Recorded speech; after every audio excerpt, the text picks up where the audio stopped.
Hello বন্ধুরা, আমি এখানে নিয়ে আসছি বর্গমূল নির্ণয়ের সহজ কৌশল।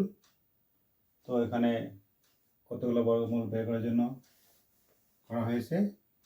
তো কি কৌশল ব্যবহার করে আমি অতি সহজে এগুলোর উত্তর বের করতে পারবো। তো দেখানো যাক। এখানে আছে আমার সব অযুগ্ম সংখ্যা 1, 3, 5, 7, 9। তো এটা বর্গমূল আমার কীভাবে বের করতে হবে। তো আমি কি করব, আমার সংখ্যা গুনে নেব। এখানে কটি সংখ্যা আছে? 1, 2, 3, 4, 5 সংখ্যা কয়টা আছে? 5টা। ঠিক আমার এটা বর্গমূল কত হবে? 5 হবে। এটা অ্যান্সারটা কত হবে? উত্তরটা হবে 5। বুঝতে পেরেছ?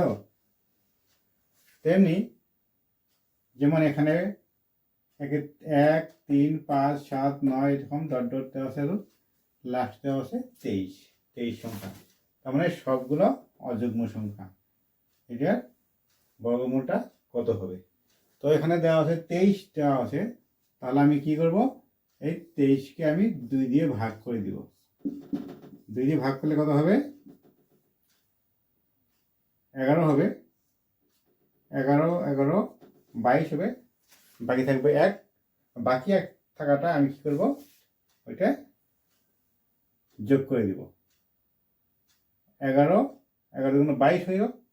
তো 23 এক রিমাইন্ডার থাকে, হাতে থাকে, ওই একটা আমি যোগ করে দেবো। তাহলে এটা কত হবে? 11 প্লাস 1, এটা 12 হবে। এটা অ্যান্সারটা হবে আমার 12। তাহলে এটা করে নেওয়া যাক। যেমন এখানে কত আছে? 1 থেকে 73 অবধি আছে। তাহলে 73কে আমি যখন 2 দিয়ে ভাগ করব তখন অ্যান্সার বের হবে 36। ওর সঙ্গে 1 যোগ করে দিব। ওর সঙ্গে 1 যোগ করে দিব। তাহলে কত হবো আমার? 37। এটা আমার অ্যান্সারটা হবে 37। তো আশা করি তোমরা বুঝতে পেরেছ। তো বহুত ধরনের পরীক্ষাতে এগুলো অঙ্ক থাকে।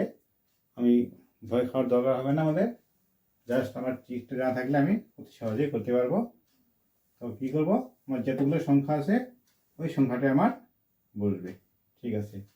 তো ভালো লাগলে শেয়ার দিবা, আরও ফলো, আরও সাবস্ক্রাইব করবা।